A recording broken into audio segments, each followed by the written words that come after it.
नमस्कार, मैं हूं प्रियंका संभव और हर शाम 4 बजे मनी 9 के यूट्यूब और फेसबुक पर मैं आपके साथ लाइव जुड़ती हूं। पर्सनल फाइनेंस के अलग अलग एस्पेक्ट्स पर हम बात करते हैं। फाइनेंशियल प्लानिंग में हमारा मकसद है कि आपको मदद मिल सके और आप जो भी सवाल हो आपके मन में फाइनेंशियल प्लानिंग को लेकर हमारे एक्सपर्ट से सीधे बातचीत करके उन पर उनका जवाब ले सकें। तो आज यानी कि ट्यूसडेज को हम हमेशा बीमा की बात करते हैं और आज हम बीमा में भी उस बीमा की बात करने वाले हैं जो आपकी फाइनेंशियल प्लानिंग का बहुत ही एक ज़रूरी कंपोनेंट होता है। जीवन के रिस्क को कवर करने वाला टर्म प्लान। कमाई, बचत और निवेश का चक्का तो चलता रहता है, लेकिन अगर जिंदगी का चक्का ही अचानक थम जाए तो क्या होगा, सोचा है आपने? और ऐसी ही सिचुएशन के लिए बनाया गया है टर्म इंश्योरेंस प्लान्स को। ये आपके परिवार को आपकी गैर मौजूदगी में एक फाइनेंशियल प्रोटेक्शन देती है। तो हम बात करने वाले हैं कि आपको इसे कैसे चुनना है। इसको आप जब सिलेक्ट कर रहे हैं, खरीद रहे हैं, आप उसका प्रीमियम बहुत लंबे समय तक देते हैं, ये लॉन्ग टर्म प्लान्स होते हैं, तो किन बातों का ख्याल रखें? इन सब का जवाब देने के लिए मेरे साथ जुड़िए प्रोमोर फिनटेक की director CFP Nisha Sanghvi. Thank you so much Nisha, आपने वक्त निकाला मनी 9 के लिए। मैं आपसे बात करूंगी, उससे पहले मैं शेयर करना चाहूँगी अपने दर्शकों से कि कैसे वो आपको अपने सवाल भेज सकते हैं। So will just start the conversation, just give me 30 seconds. Nisha Sanghvi से अगर आप टर्म इंश्योरेंस से जुड़ा हुआ या इंश्योरेंस के किसी भी एस्पेक्ट से कुछ भी पूछना चाहते हैं तो ये रहा हमारा व्हाट्सएप नंबर 9311121874। ईमेल ID हमारा है money9query@tv9.com। इसके अलावा आप ट्विटर, फेसबुक, यूट्यूब के कमेंट बॉक्स में यानी कि राइट में आप देखेंगे टॉप चैट बॉक्स लिखा हुआ है ना, प्लीज़ ज़रूर पूछिए अपने सवाल। ऐसा कितनी बार होता है कि निशा जैसे एक्सपर्ट्स जो इस फील्ड के अपने एक्सपर्ट्स हैं, उन इस फील्ड को समझते हैं, आपके साथ सीधा आते हैं आपको सुनने के लिए, आपके सवालों का जवाब देने के लिए। सो प्लीज़ भेजिए अपने सवाल। निशा सांघवी मेरे साथ बने हुई हैं। Let's welcome Nisha once again. Nisha, मैं जब सोच रही थी कि टर्म प्लान पे शो करूं तो मैं जैसे अपना रिसर्च कर रही थी, कुछ निकाल रही थी, तो मैंने देखा और ये ऑलमोस्ट मैं काफ़ी समय से देख रही हूँ कि कंपनियाँ ये 1 करोड़ के टर्म इंश्योरेंस को खरीदने पे इतना क्यों फोकस करती, इतनी एडवर्टाइजिंग। बड़े बड़े सेलिब्रिटीज़ भी नज़र आते हैं, कह रहे हैं 1 करोड़ रुपए का टर्म प्लान ऐसे खरीद लीजिए, इसकी आपको प्रीमियम इतना छोटा सा देना पड़ता है और 1 करोड़ का आप लाइफ कवर लेंगे। आपको क्या लगता है ये इतना फोकस 1 करोड़ क्या सबके लिए सही है? 1 करोड़ रुपए का टर्म प्लान ले लिया तो बस फिर नो टेंशन?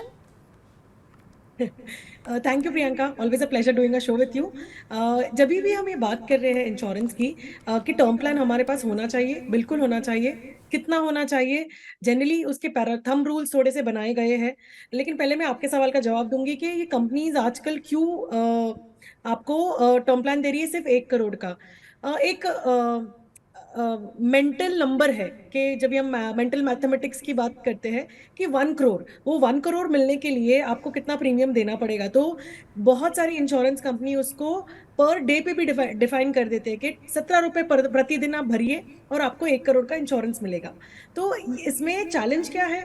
क्या 1 करोड़ मेरे लिए सही है, नहीं है, ये आपको इवैल्यूएट करना जरूरी है।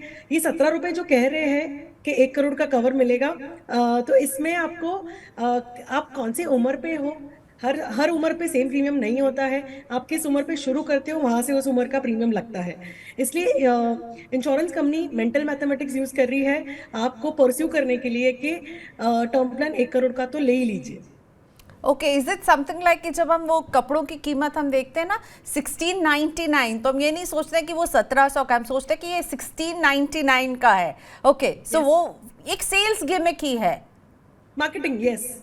ओके, तो लेकिन फिर कितना कवर लेना चाहिए ये कैसे तय करें? क्योंकि वो 1 करोड़ का कवर शायद मेरे लिए सही ना हो और आपके लिए शायद सही हो। इट विल डिपेंड कि हम दोनों किस सिचुएशन में हैं। एब्सोल्युटली। सो बहुत सारे प्रोवन फॉर्मूलाज है जिसके थ्रू आप आइडेंटिफाई कर सकते हो कि मेरे पास कितना टर्म प्लान होना चाहिए। तो एक बेसिक थंब रूल है कि आपके पास आपके एनुअल इनकम का 10 टाइम्स कवर होना चाहिए। आपकी सालाना इनकम अगर 5 लाख है तो आपके पास 50 लाख का इंश्योरेंस मिनिमम होना चाहिए। ओके, ये कब होना चाहिए? जब आपके ऊपर कोई लाइबिलिटी हो और डिपेंडेंट्स हो। ये 2 इंपॉर्टेंट क्राइटेरिया है कि आप ये इंश्योरेंस तभी लीजिए। अभी दूसरा पार्ट है कि ह्यूमन लाइफ वैल्यू कैलकुलेटर की बात करते हैं कि ह्यूमन लाइफ वैल्यू कैलकुलेटर में आप कैसे कैलकुलेट करोगे कि आपके डिपेंडेंट्स, नंबर ऑफ डिपेंडेंट्स की फ्यूचर रिक्वायरमेंट जो रहेगी, उस बेसिस के ऊपर आप कैलकुलेट कर सकते हो कि इनका बच्चों, अगर मान लीजिए बच्चे हैं एंड हाउसवाइफ है, तो उनके कैलकुलेशन के बेसिस के ऊपर आप के अगले 5 साल में अगर उनको 20 लाख रुपए लगेंगे एजुकेशन करने के लिए, तो वो 20 लाख, अगर आपकी डेथ अगर अगले 2-3 साल में हो जाती है, तो 20 लाख का कवरेज जो आप इंश्योरेंस में ऐड हो जाएगा। तो that is the way to look at it. So इसमें क्या ऐड होगा? बच्चों के एजुकेशन, आपके डिपेंडेंट पेरेंट्स अगर रहेंगे, उनकी अगर वो ज्यादा लंबे समय तक जिएंगे तो उनका सस्टेनेंस के लिए पैसा। दूसरी बात है कि अगर आप आपकी वाइफ या आपके आप पे, सो मैं इसमें ये नहीं कहना चाहूंगी कि हस्बैंड ही ज्यादा कमाते हैं, because we are in the parity, gender parity year, right? तो अगर वाइफ ज्यादा कमा रही है तो वाइफ का कवर ज्यादा होना चाहिए, हस्बैंड कम कमा रहे तो उनका उतना लेवल पे होना चाहिए। तो दोनों का मिला के as a family insurance cover identify करना चाहिए। Okay, so very important things कि कितने मेंबर्स हैं, वो कौन कौन डिपेंडेंट है आपकी कमाई पर, आपके खर्चे क्या है और आपकी लाइबिलिटी क्या है। यानी लाइबिलिटी से आपके पास लोन है, आप जो इन्वेस्टमेंट्स भी जो कर रहे होंगे वो क्या कंटिन्यू रहेंगे कि नहीं आगे, आपकी जेब से हर पाई पाई जो निकल रही है उसका हिसाब लगाना होगा। एक जनरल थंब रूल जो निशा कह रही है वो होगा, आप जो भी कमाते हो उसका 10 टाइम्स जो होता है वो होना चाहिए आपका कवर, एक लाइफ कवर आपके पास होना चाहिए। ओके, अब मुझे बताइए कि प्रीमियम जो है आजकल जो है बहुत सारी कंपनियां, कई सारे जो पोर्टल्स हैं वो आपको मंथली प्रीमियम पेमेंट करने की सुविधा देते हैं, यानी ब्रेक डाउन कर देते हैं। वो इतना कम लगता है मंथली प्रीमियम कि सबको वो लुभावना लगता है, रादर देन आप ईयरली एक बड़ा अमाउंट देंगे। और ईज ऑफ पेइंग भी है, आपकी जेब पर कम बोझ पड़ता है। निशा, आप इसे कितना सही मानती है कि अगर जीवन बीमा ले रहे हैं, हम एक टर्म इंश्योरेंस प्लान ले रहे हैं, सालाना की जगह उसके प्रीमियम को मंथली ब्रेक करें क्या? सो प्रियंका, ये इतना आजकल चल रहा है कि जो स्पेशली जो ये ऑनलाइन प्लेटफॉर्म्स हैं, नाम नहीं लेना चाहूंगी, बट जितने भी फेमस प्लेटफॉर्म्स हैं जहाँ से लोग इंश्योरेंस खरीदते हैं, या आप गूगल करते हो तो सबसे पहले 2-3 जो लैंडिंग पेज आ जाते हैं, they all are pitching in कि आप महीने का पे कीजिए। महीने का पे करने से उनको तो फायदा ही फायदा है, क्योंकि आप एंड ऑफ द ईयर साल में जो प्रीमियम टोटल भरोगे वो 4 to 5% ज्यादा होगा, depending upon the insurance company. Plus अगर सो मैं एज अ बिजनेस वुमन कहती हूँ कि अगर आपने ज्यादा प्रीमियम भरा तो मुझे ज्यादा कमीशन मिलेगा, right? So then you are paying more money to get the same insurance when you going to pay it annually. तो ये बहुत जरूरी है आपके लिए, क्या सही है, राइट? कोई आपको अपनी नीड बेच रहा है, that's not the right way when you look at term life insurance. तो बहुत जरूरी है कि आप अपना टर्म प्लान अपने तरीके से चूज कीजिए। सो जब ये प्रियंका ने बहुत क्लियरली कहा कि आपको मंथली में डिवाइड कर रहे हैं, जब वो मंथली डिवाइड हो रहा है ना, तो मान लीजिए कि एक ईएमआई बाउंस हो गया आपका, या आप बैंक से ट्रांसफर करना भूल गए, एक बैंक से दूसरे बैंक, तो ग्रेस पीरियड 15 दिन है। मान लो आप भरना ही भूल गए तो और डेथ हो जाती है, तो क्या फैमिली को पैसा मिलेगा? नहीं मिलेगा। तो क्या मतलब है वो इंश्योरेंस को मंथली ब्रेक कर करके? तो बहुत जरूरी है कि टर्म लाइफ, जो life insurance, I am very टची and emotional about it, कि आपको साल में एक ही बार भरना है, इतना एक्सपेंसिव भी नहीं है, उसके साथ मस्ती नहीं करनी है, आपको स्टैंडर्ड कवरेज एनुअल मतलब पेमेंट लेना इसमें है। कोई चांस मत आपको लीजिए, ये आपको भरना ही है, it is an important cover, आप एनुअली पे कर दीजिए। हर महीने आपको उसको रिमाइंड करना होगा खुद भी कि पे हुआ नहीं हुआ। बट वन थिंग निशा, क्या जेब पर थोड़ा आसान नहीं रहेगा मंथली प्रीमियम पे करना? मुझे लग रहा है कि अगर मैं इसको प्रीमियम को मंथली दूंगी तो मुझे थोड़ा सा ना वो अमाउंट जो है वो छोटा दिख रहा है, और ईयरली देने से इतना बड़ा अमाउंट खड़ा होता है, तो मुझे लगता है कि मंथली देना जो है मेरे जेब के लिए अच्छा है। ओके, सो मैं एक अलग तरीके से आपको कहना चाहती हूँ। सो मान लीजिए कि टर्म प्लान लेना आज बहुत जरूरी है, कि आपके ऊपर डिपेंडेंस ज्यादा है और आप ही सोल ब्रेडविनर ऑफ द फैमिली हो। तो मान लीजिए कि आज आप अगर पे कर रहे हो लमसम पैसा, एक साल भर के लिए आज पे कर रहे हो, तो use your credit card and convert that to monthly if required, because उसके लिए आपको ज्यादा एक्सपेंस या चार्जेस नहीं बैठेंगे, और आगे चल के हर महीने आप SIP कर लीजिए या रिकरिंग डिपॉजिट कर लीजिए अमाउंट को ब्रेकअप करके, तो अगले साल प्रीमियम भरने के लिए आपके पास ऑटोमेटिकली पैसे होंगे। इससे दो फायदे होंगे। आप टर्म प्लान एनुअल भरोगे तो आप 3 to 5% कम भरोगे कंपनी को, प्लस आपको एक इन्वेस्टिंग डिसिप्लिन भी आ जाएगा और इसी बहाने आप इन्वेस्टमेंट भी शुरू कर सकते हो। Okay, alright. एक और सवाल कि क्या कोई बीमा खरीदता है, ये सवाल हमारे शो में कई बार पूछा जा चुका है कि निजी कंपनी और एक PSU दोनों से बीमा खरीदने में क्या फ़र्क होता है? क्या PSU कंपनी, जो कि हमारे देश की सबसे बड़ी बीमा कंपनी भी है LIC, उससे खरीदेंगे तो हम एक बेटर पोजीशन में होते हैं क्योंकि वहाँ पे थोड़ा सा भरोसा ज़्यादा होता है लोगों को? Okay, so very interesting question. मेरे साथ भी प्रियंका हमेशा ये होता है कि पूछा जाता है कि shall we not take a company which is more reliable who will pay the claim rather than going to private companies. Answer is no, you should go to term plans. Generally आपके death पे आपके family को पैसा मिलने वाला है, तो technically आपको कॉस्ट वाइज भी देखना जरूरी है कि कौन सा सस्ता पड़ रहा है। एडवांटेज ये है, मैं एक बिजनेस सीक्रेट बताना चाहती हूँ कि हम कैसे टर्म प्लान को देखते हैं। As we talk, there's a business called reinsurance. Okay, insurance का इंश्योरेंस री इंश्योरेंस होता है। तो जब भी एक लाइफ इंश्योरेंस कंपनी स्टार्ट होती है, वो टर्म प्लान जो है एक री इंश्योरेंस कंपनी के साथ टाई अप करती है, कि वो टाई अप कह सकते हैं या ट्रीटी साइन होती है ऑफिशियल लैंग्वेज में, कि ये री इंश्योरेंस कंपनीज आगे रिस्क अंडरराइट करती है। तो जब ये रिस्क आगे अंडरराइट होती है, उनके रूल्स एंड रेगुलेशंस के बेसिस पे ही ये टर्म प्लान आपको दिया जाता है। सो अभी जब हम री इंश्योरेंस की बात करें तो क्लेम आएगा ना, तो ये री इंश्योरेंस कंपनी से ही पैसा आने वाला है। सो अपने कंट्री में 23 to 25 लाइफ इंश्योरेंस कंपनीज है। री इंश्योरर ना सिर्फ 5 है, 10 है टोटल, और उसमें से लाइफ इंश्योरेंस जो है टर्म प्लान के, वो 5 कंपनीज ही कर रही है। सो मान लीजिए कि आपने LIC से लिया या HDFC से लिया, तो शायद उनका री इंश्योरेंस कंपनी सेम होगी, सेम हो तो सकती पैसा है। तो अल्टीमेटली तो री इंश्योरेंस कंपनी से आना है।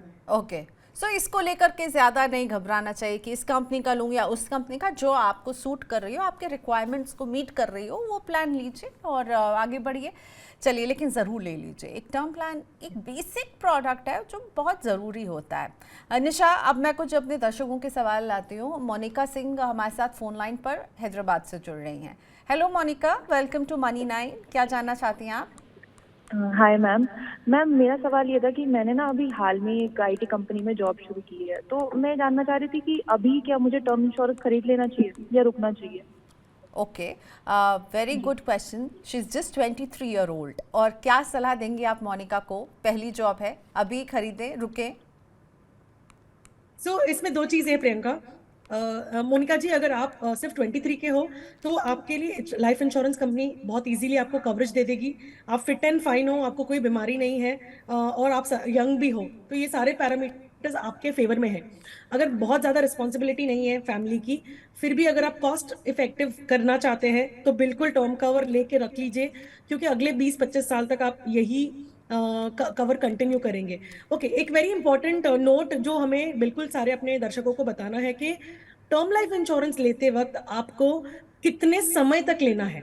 ओके, ये आपको लेना है आपके वर्किंग एज तक, क्योंकि अगर आपने 85 या 99 तक लिया, ये सोच के कि कुछ तो पैसा मिलना चाहिए मेरी फैमिली को, that's not the right way of looking at it. Because जैसे ही आप 65 के आगे टर्म इंश्योरेंस लेना चालू करोगे, तो प्रीमियम जो है वो बहुत ज्यादा आएगी। और अगर आप 25 साल के आज हो, तो time value of money and inflation के हिसाब से वो 1 करोड़ की वैल्यू 40 साल के बाद कुछ भी नहीं होगी। Right, so you need to keep in mind कि टर्म प्लान जो है आपके फाइनेंशियल फ्रीडम अचीव होने तक ही लेना है आपको, विच इज 60 या 65, और even before that, if you're a very savvy investor and you are able to accumulate your corpuses and achieve your goals by 50 also or 45 also, तो rather have those coverage till there only। तो okay, उससे क्या होगा, premium बहुत ही reasonable पड़ेगा। ठीक है। तो 23 year old, यू थिंक ये सही समय होगा क्योंकि इनके ऊपर अभी कोई लाइबिलिटीज नहीं होंगी? बट कॉस्ट इफेक्टिव करने के लिए ये ले सकते हैं, अगर इनको टैक्स बेनिफिट भी लेनी है, अगर if they falling into the tax bracket, it will give you an additional window of getting a tax deduction under ATC, plus you taking at a very younger age. तो जो चीज आज आप ले रहे हो 23 की उम्र में और 30 साल की उम्र पे लेने जाओगे, तो बहुत सस्ती पड़ेगी आज। एंड ओके, आज 23 पे बीमारियां कम होती है, और यार ठीक नहीं है। होती है। तो बिल्कुल मोनिका, आप सोच रही हैं, ये भी बहुत अच्छी बात है। 23 साल की उम्र में बिल्कुल ले लीजिएगा। चलिए मनोज सिन्हा जी का सवाल लेते हैं। मनोज सिन्हा पूछ रहे हैं कि मैं टर्म इंश्योरेंस लेने की प्लानिंग कर रहा हूँ, बीमा का कवर कितना मुझे लेना चाहिए, कैसे तय करूँ? इनकी एज इन्होंने हमें 30 ईयर्स बताई है, तो 30 साल के हैं, और इन्हें क्या क्या फैक्टर्स कंसिडर करना चाहिए अगर एक टर्म इंश्योरेंस प्लान लेंगे? आपको मनोज जी, आपको अपना इनकम, एनुअल इनकम कितना है, कितनी आपकी रिस्पॉन्सिबिलिटी है कि अगर मान लीजिए कल उठ के आप नहीं रहे तो फैमिली को क्या फाइनेंशियल गैप आ सकती है, तो वो मोटा मोटी अंदाजा लगाना है। प्लस सो मैंने थंब रूल कहे थे कि 10 टाइम्स ऑफ योर सीटीसी और your annual income has to be part of your term plan cover.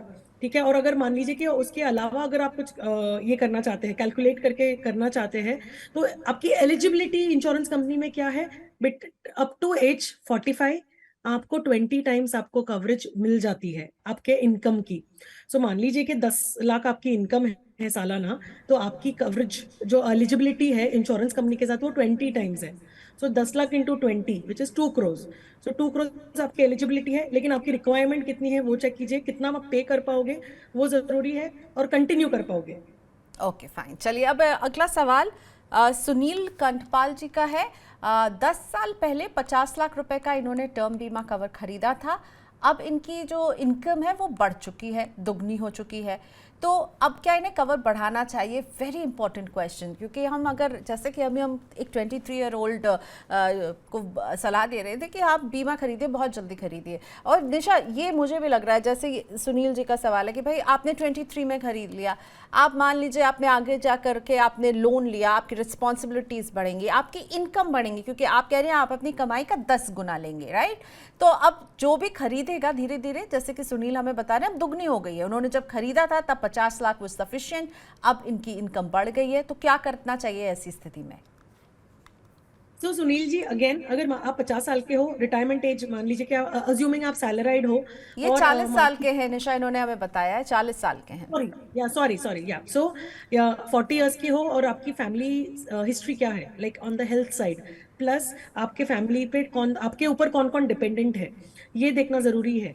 अगर मान लीजिए कि आपके पास आपने सफिशिएंट वेल्थ क्रिएट की है, तो आपको एनहेंस करने की जरूरत नहीं है, आप नया कवर मत लीजिए। लेकिन अगर बच्चे हैं जो स्कूल जा रहे हैं, या बहन की शादी बाकी है, डिपेंडेंट पेरेंट्स हैं, वाइफ हाउसवाइफ है, तो ये सारे सिचुएशन में यस आपके पास कवरेज होनी चाहिए, बिकॉज 50 लाख काफी नहीं है। तो ये कैसे बढ़ाएंगे? शुड ही बाय एक और प्लान खरीदें? इस प्लान में क्या ऐड तो नहीं कर सकते, मुझे जहाँ तक लगता है इस प्लान को डिसकंटिन्यू करके नया प्लान खरीदें? सो प्रियंका, कैसा है कि लाइफ इंश्योरेंस जब भी पॉलिसी आप ले लेते हो, तो it's like a contract. Once contract is, terms and conditions are written, it can not be altered, right? So वो कंटिन्यू हो सकती है। मान लीजिए कि आप अगर एक्सप्लोर करते हो कि, लेकिन 10 साल के पहले, मतलब आप 40 साल के आज हो, तो 30 साल की उम्र पे आपने ली थी, तो प्रीमियम बहुत सस्ता होगा। और अगर आज इंश्योरेंस ले रहे हो तो शायद वो महंगा मिलेगा। तो first identify your right some insured, number 1। Number 2, उसके अलावा अगर आपको फिर बाद में आपको पता चल जाएगा कि नहीं, मेरे को 1.5 करोड़ की जरूरत है, तो it means you need to take 1 crore more. तो आप 1 करोड़ का प्रीमियम और ये 50 लाख जो ऑलरेडी पे कर रहे हैं, वो दोनों प्रीमियम को आप जोड़ के देखिए कितना दोनों का टोटल मिलके आ रहा है। अगर मान लीजिए कि ये नॉर्मल एक 1.5 करोड़ की एक पॉलिसी लेके अगर सस्ता पड़ रहा है, तो देन आप वो चेंज कीजिए। ओके फाइन, ठीक है। नहीं तो 2 पॉलिसीज भी ले सकते हैं, लेकिन ध्यान रखिएगा कि आप जो भी लेंगे ना वो 50 लाख से इंक्रीमेंटल होगा, मतलब उसके ऊपर का हिस्सा कवर करने के लिए आपको लेना होगा। ना कि ऐसा करें कि आपके पास एक 50 लाख की है, आप एक जगह 1.5 करोड़ की और ले लें, आपको अपनी इनकम से उसको टैली करके लेना होगा। ठीक है। अमित, अब मेरे साथ फोन। हाँ, और एक चीज बताना चाहूंगी इसमें कि जब भी आप टर्म कवर लेते हैं या कोई भी इंश्योरेंस कंपनी नई पॉलिसी लेते हैं, तो पुरानी जो आपकी पॉलिसी ऑलरेडी रनिंग है, वो नए वाले को बताना बहुत जरूरी है, बिल्कुल, वरना डिस्क्लोज क्लेम करना। सेटलमेंट में इशू आ सकता है। बिल्कुल उन्हें डिस्क्लोज कीजिए कि आपके पास पहले से इतने साइज का कवर है, तो कंपनी भी जो है अपनी अंडरराइटिंग में इस बात का ख्याल रखेगी कि आपके पास एक इतना सा कवर है पहले से ही इस अमाउंट का, और उसके ऊपर आपको कितने कवर की ज़रूरत है कंपनी आपको वो बताएगी।